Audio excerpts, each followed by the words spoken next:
De containers komen uit de Eemschuil, de Borkum en Schiermonnikoog. Binnen Justrion toch dit bergingsskip aanleveren.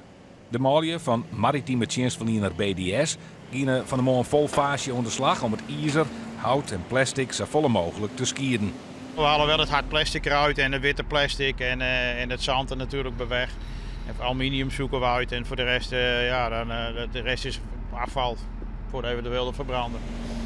Het gaat om gewot dat in de nacht van 1 op 2 januari op de Noordzee verlenen waard door een groot containerskip van Panama.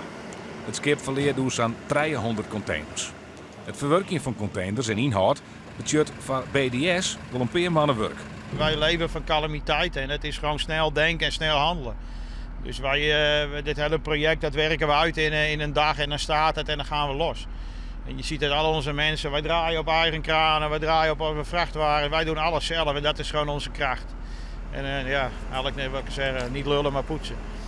En het restafval, gaat het naar de afvaloven hier in Haas? Nee, die had er weinig belang bij. De REC liet in eerste reactie weten dat het onbeheerde afval uit zee te wierd is om goed verwerking te kunnen in de afvaloven.